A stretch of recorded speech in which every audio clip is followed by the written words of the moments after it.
Anybody who underestimates the president over the next year underestimates him at their own peril. These guys have shown that they don't know a hell of a lot about governing, but they know how to campaign. They know how to campaign. I've watched the president now as he starts to get out into more campaign-style things. He gets more energized. He gets more animated. He's off the prompter. He's seemingly speaking from his gut. That's the person that people elected in 2008. That's the guy. The guy who's been around for the last 3 years in the Oval Office, and nobody can really recognize who he is. And so I think that people who believe, because the president's poll numbers are bad and the country's in trouble, that he is a shoo-in loser are wrong. He is right again. He is absolutely right on this point. Beautifully put, and it's a very important time to say it. I mean, I think the big division among Republicans right now are those who think, oh, absolutely, this is going to be 1980. We're running against Jimmy Carter. Obama has wrecked the economy like Jimmy Carter had. We just need to get the most right-wing candidate in there. And then there are those of us like me and apparently Governor Christie who think this guy is going to be tough to beat. The most important thing is defeating Obama. The idea that we just pick the most right-wing candidate without any concern about who's going to win is suicidal for the Republican Party, for the country. The candidate who it is going to be and is the strongest candidate to beat Obama is Mitt Romney.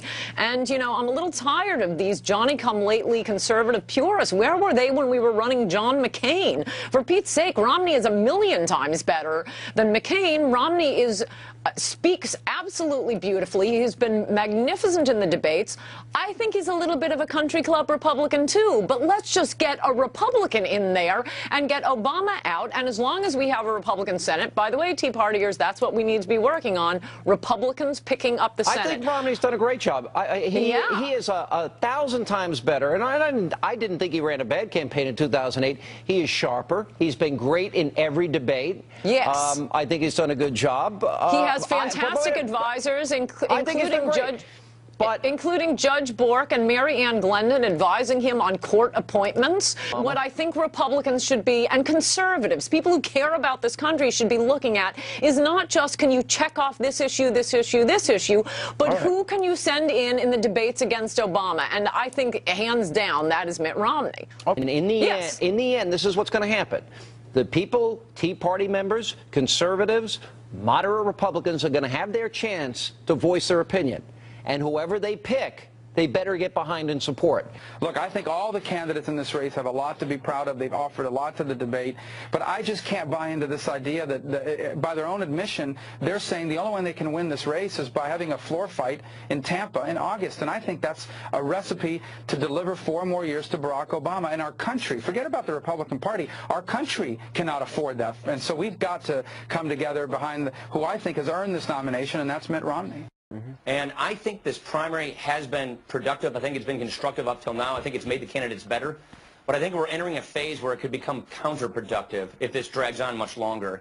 And so that's why I think we need to coalesce as conservatives around Mitt Romney and focus on the big task at hand, which is defeating Barack Obama in the fall. And encouraged fellow Republicans to put an end to the long nomination fight, saying in part, quote, primary elections have been held in 34 states, and now is the time for Republicans to unite behind Governor Romney and take our message of fiscal conservatism and job creation to all voters this fall.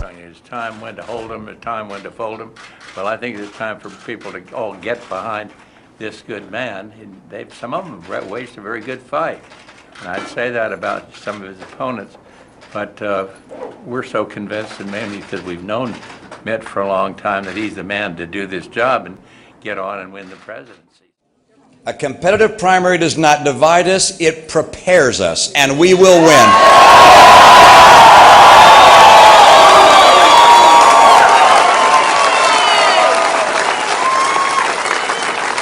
And when we gather back here in Tampa 7 months from now for our convention, ours